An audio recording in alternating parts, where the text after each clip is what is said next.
देखिए, निर्माण GS academy Dehradun के ऑनलाइन इस प्लेटफॉर्म पे आपका स्वागत है। और आज की अगर आप देखें तो कक्षा में हम आपके पास लाए हैं 25 महत्वपूर्ण क्वेश्चन जो रचनाओं से संबंधित हैं।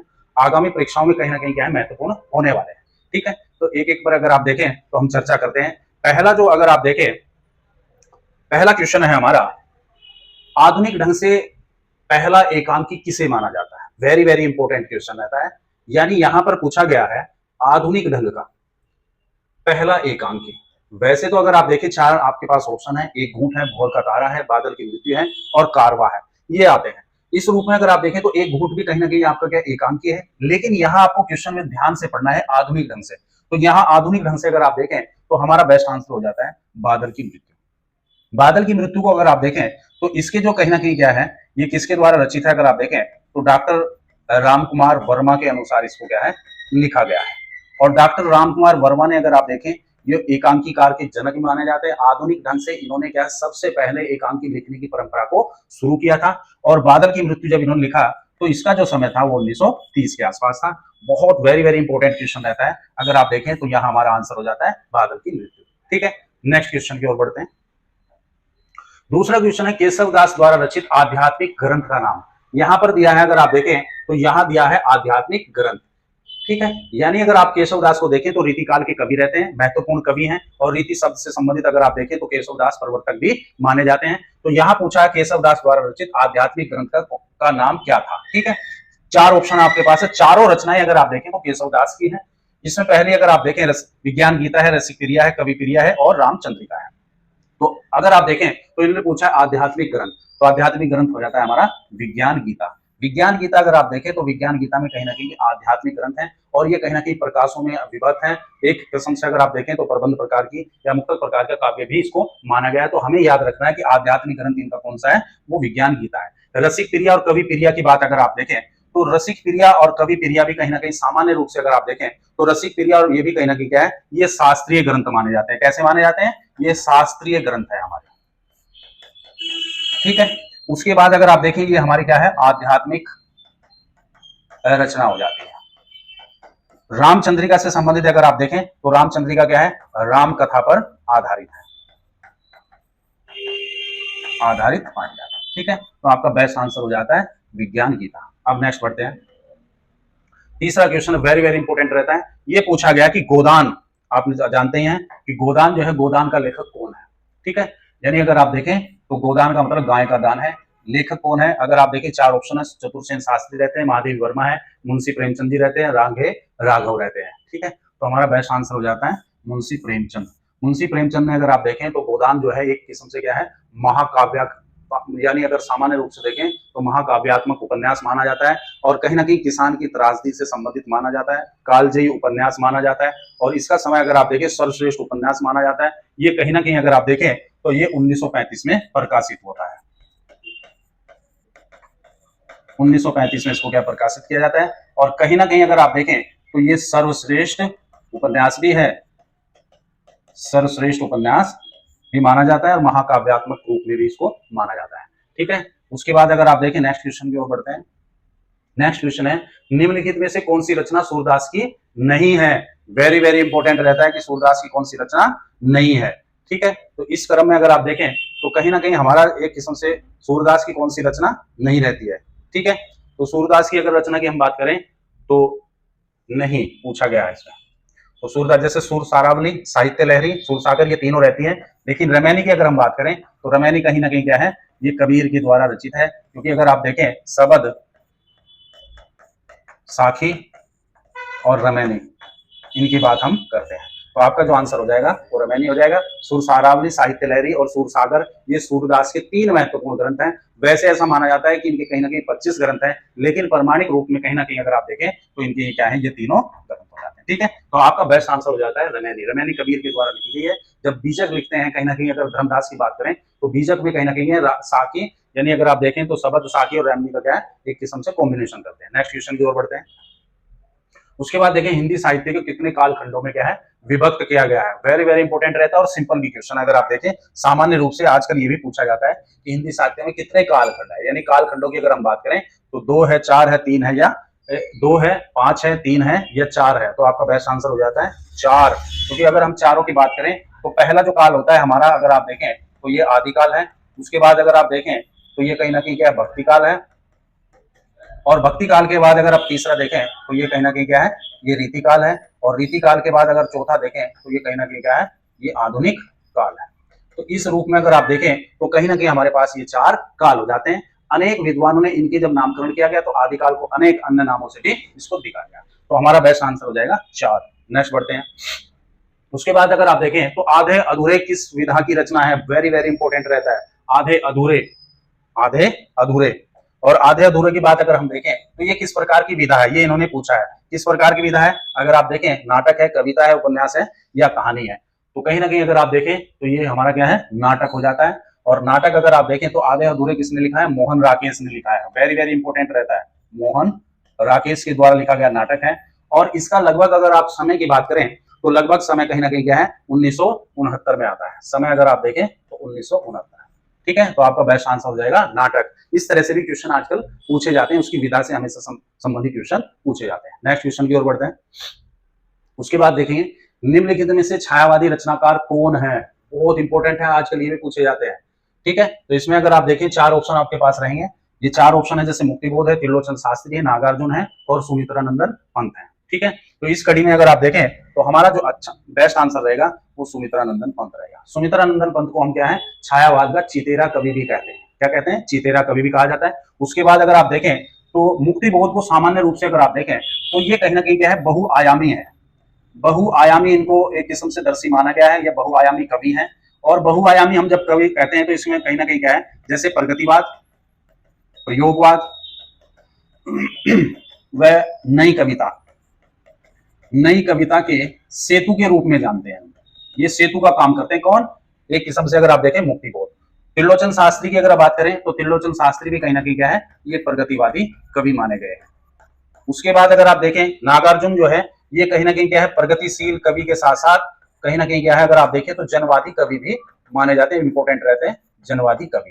तो इस सुमित्रानंदन को अगर आप देखें तो सुमित्रानंदन कहीं ना कहीं क्या है, हमारे छायावादी कवि हो जाते हैं। और कहीं ना कहीं इनको कहीं सामान्य रूप से अगर आप देखें तो छायावाद का क्या है, चितेरा कवि भी कहा जाता है। नेक्स्ट बढ़ते हैं।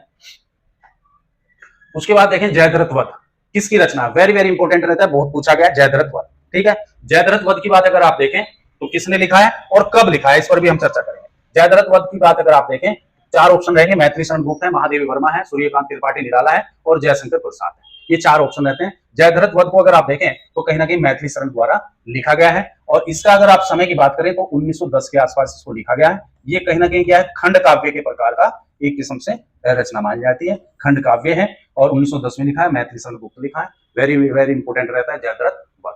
ठीक है, उसी क्रम में अगर आप देखें तो नेक्स्ट भी बढ़ते हैं। नेक्स्ट आता है उसने कहा था, कहानी के लेखक कौन है। 4 ऑप्शन है, भगवान दास, प्रेमचंद, किशोरीलाल गोस्वामी और चंद्रधर शर्मा गुलेरी। तो अगर आप देखें तो हमारा जो बेस्ट आंसर रहेगा चंद्रधर शर्मा गुलेरी। चंद्रधर शर्मा ने अगर आप देखें बुद्धू का कांटा उसने कहा था, ये कहीं ना कहीं क्या है, ये 2-3 कहानियां इन्होंने लिखी है। वेरी वेरी इंपॉर्टेंट रहता है चंद्रधर शर्मा गुलेरी। तो आपका बेस्ट आंसर रहेगा चंद्रधर शर्मा गुलेरी। नेक्स्ट बढ़ते हैं फिर आगे। उसके बाद देखेंगे शब्द की जिस शक्ति से, शब्द की जिस शक्ति से उसके सांकेतिक अर्थ का बोध होता है, वहां कौन से शब्द की शक्ति होती है। बहुत इंपॉर्टेंट है, थोड़ा सा अगर आप देखें घुमावदार क्वेश्चन रहता है। शब्द की जिस शक्ति से उसके संकेतित, यानी यहां अगर आप देखें तो संकेतित अर्थ का क्या है, बोध हो, वहां कौन सी शब्द की यानी शक्ति होती है। तो अगर आप देखिए 4 ऑप्शन रहेंगे आपके पास, 5 रहते हैं, उपयुक्त से कोई नहीं। शुद्ध लक्षणा रहेगी, अभिधा रहेगी। उसके बाद अगर आप देखें तो कहीं ना कहीं क्या है, लक्षणा है, उपयुक्त में से कोई, में से एक से अधिक, उपयुक्त में से कोई नहीं। ठीक है, जब इन्होंने कहा कि संकेतित अर्थ का बोध हो तो सामान्य रूप से आप समझ जाएंगे वहां अभिधा होती है। ठीक है, शब्द शक्ति अगर आप देखें तो शब्द शक्ति हमारी 3 होती है, जिसमें पहला अगर आप देखें तो अभिधा रहती है। अभिधा के बाद अगर आप देखें तो लक्षणा रहती है।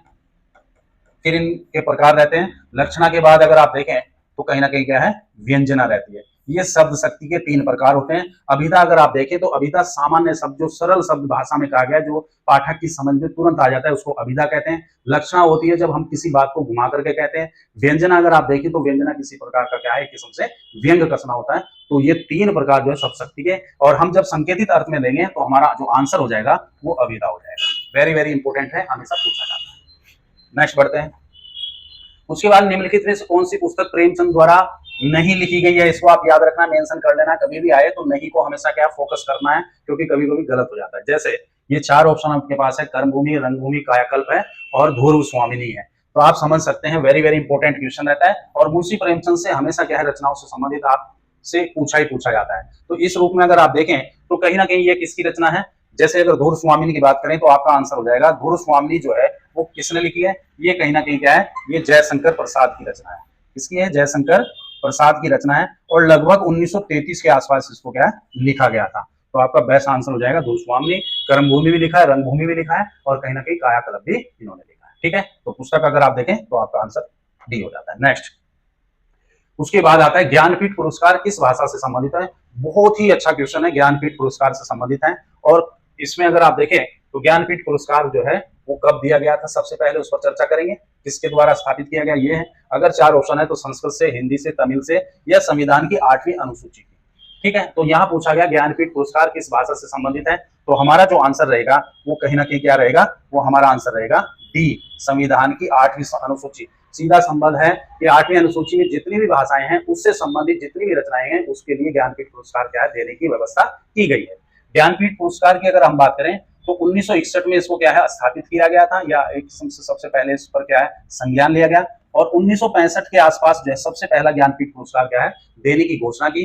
और सबसे पहले अगर आप 1965 में देखें तो मलयालम एक कवि होते हैं, मलयालम ये कवि रहते हैं, और शंकर को कहीं ना कहीं क्या है, इनका नाम दिया गया, ये नाम दिया जाता है। मलयालम कवि हैं और कहीं ना कहीं क्या है, शंकर क्रूप को जो है पहला, अगर आप देखें तो ये कहीं ना कहीं क्या है, प्रथम ज्ञानपीठ दिया गया। ठीक है, तो ज्ञानपीठ पुरस्कार से संबंधित 61 में आया, 65 में इसको दिया गया। और 8वीं अनुसूची में जितनी भी भाषाएं हैं उनसे संबंधित हमेशा ज्ञानपीठ पुरस्कार दिया जाता है। नेक्स्ट बढ़ते हैं। सत्यार्थ प्रकाश उपन्यास के लेखक अगर आप देखें या पुस्तक की बात करें तो यहाँ पर अगर आप देखें कि लेखक का नाम क्या है। ठीक है, सत्यार्थ प्रकाश अगर आप देखें तो 4 ऑप्शन है, दयानंद सरस्वती है, अरविंदो घोष है, बहुभूति है, हर्षवर्धन है। तो आपका बेस्ट आंसर रहेगा दयानंद सरस्वती। दयानंद सरस्वती ने अगर आप देखें तो सत्यार्थ प्रकाश को लगभग जो है वो कहीं ना कहीं क्या है, अगर आप देखें तो 1875 के आसपास इसको क्या है, लिखा था। और 1875 में अगर आप देखें तो इसकी जो भाषा थी वो कहीं ना कहीं क्या है, हिंदी मानी गई है। वेरी वेरी इंपॉर्टेंट रहता है। ठीक है, और गृहस्थ जीवन से या सांसारिक जीवन से संबंधित इसको क्या है, लेख लिखा गया है। ठीक है, नेक्स्ट अगर आप देखिए वेरी वेरी इंपॉर्टेंट रहता है। नेक्स्ट क्वेश्चन की ओर बढ़ते हैं हम। उसके बाद अगर आप देखिए इनमें से कौन सी गजानन माधव मुक्तिबोध द्वारा रचित रचना नहीं है, यहाँ पूछा गया नहीं है, इसको आप फोकस करेंगे। 4 ऑप्शन रहेंगे, चांद का मुंह टेढ़ा है, वेरी वेरी इंपॉर्टेंट रहता है, हमेशा पूछा जाता है। मुक्तिबोध, मुक्तिबोध किस प्रकार के कवि हैं अगर आप देखें तो प्रगतिवाद, प्रयोगवाद और नई कविता के सेतु के रूप में काम करते हैं। तो यहाँ अगर आप देखें चांद का मुंह टेढ़ा, ये भी इनकी रचना है। नए साहित्यकार सौंदर्य शास्त्र, ये भी है अगर आप देखें। और उसके बाद अगर आप देखें अंधा युग, ये नहीं इनकी रचना मानी जाती। भूरी भूरी खाक धूल, ये भी मानी जाती है। तो अंधा युग के बारे में अगर आप देखें, अंधा युग किसने लिखा है अगर आप देखें तो ये कहीं ना कहीं क्या है, धर्मवीर भारती के द्वारा लिखा गया है।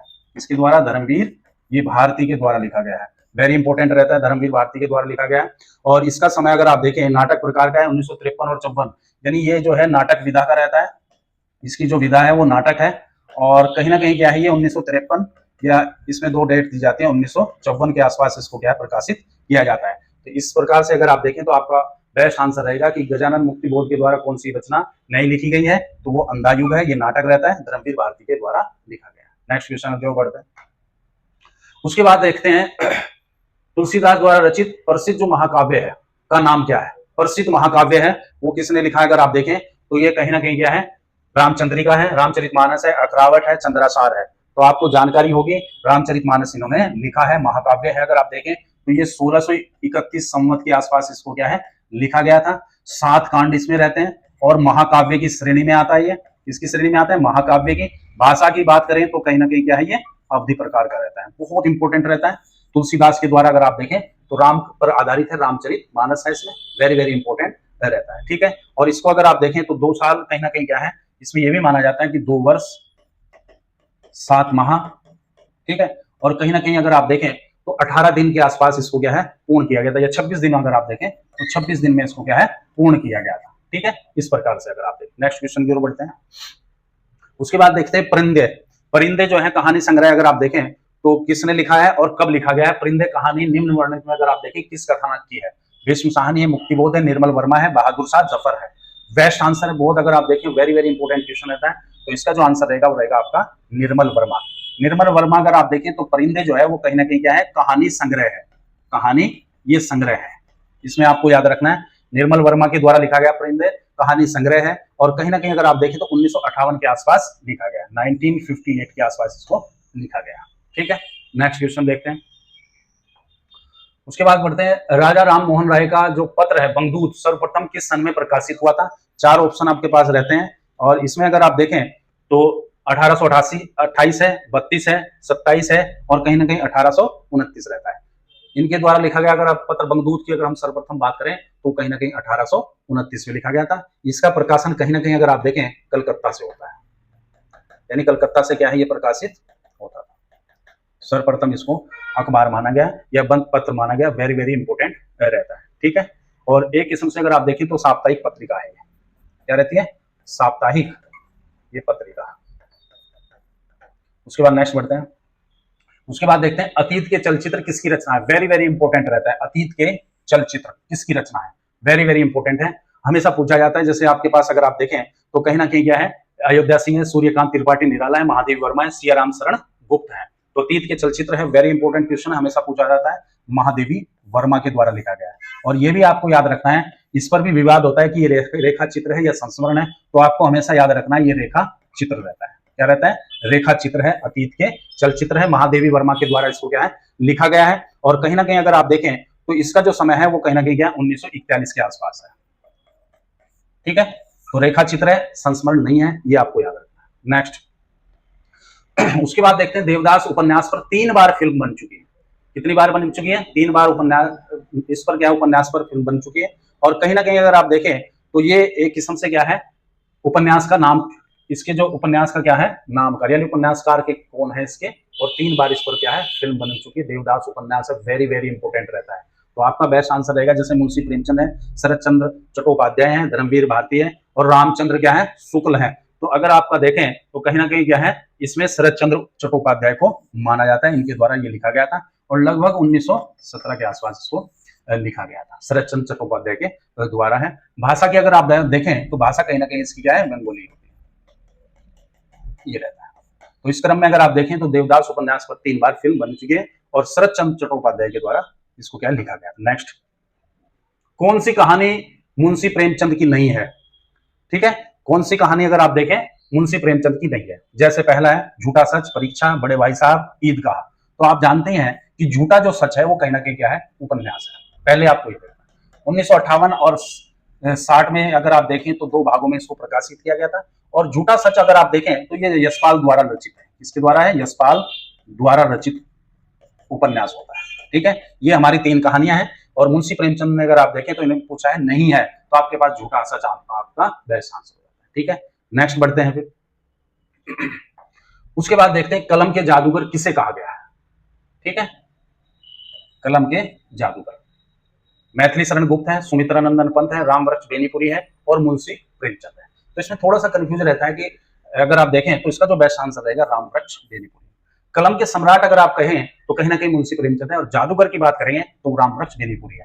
और इसको भी आप याद रखना है, किसी साहित्यकार ने नहीं कहा, एक परंपरा चली है इसके प्रति, रामवृक्ष बेनीपुरी के प्रति एक परंपरा चली थी साहित्यकारों की, तो उसको जो है किस्म से उपाधि या उसको क्या है निकनेम दिया गया था, ये कि कलम के जादूगर हैं। ऐसा कोई विशेष नहीं है कि किसी वर्ष दिया गया, किसी साहित्यकार के द्वारा दिया, ऐसा कहीं विशेष इस पर नहीं है। तो आपको याद रखना है कलम के जादूगर कौन है, रामवृक्ष बेनीपुरी। नेक्स्ट, उसके बाद देखते हैं कवि भूषण, बहुत इंपॉर्टेंट रहते हैं। कवि भूषण किस काल के कवि हैं, ये भी पूछा गया है कि कवि भूषण अगर आप देखें किस प्रकार के क्या है कवि रहते हैं। अगर आप देखें तो ये विभक्ति काल के हैं, आदिकाल के, रीतिकाल के, या आधुनिक काल के। तो भूषण की अगर हम बात करें तो ये रीतिकाल के कवि रहते हैं। और कहीं ना कहीं अगर आप देखें तो वीर रस के कवि माने जाते हैं। किसके कवि मानते हैं, वीर रस के कवि हैं। और सामान्य रूप से अगर आप देखें तो ये रीतिबद्ध कवि है, तीन प्रकार के अगर आप देखें रीतिकाल में बांटा गया है तीन कवियों को, तीन उसके अनुसार, जैसे विश्वनाथ के अनुसार तो वो रीतिबद्ध, रीतिसिद्ध और रीतिमुक्त। तो उस परंपरा में अगर आप देखें तो रीतिबद्ध है, और वीर रस के ये कहीं ना कहीं क्या है,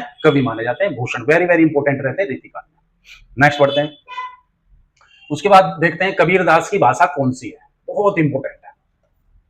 ठीक है, अगर आप देखें तो कबीरदास की भाषा कौन सी है, जैसे अगर आप देखें तो चार ऑप्शन है, ब्रज है, पंचमेल खिचड़ी है, राजस्थानी है और अवधी रहती है।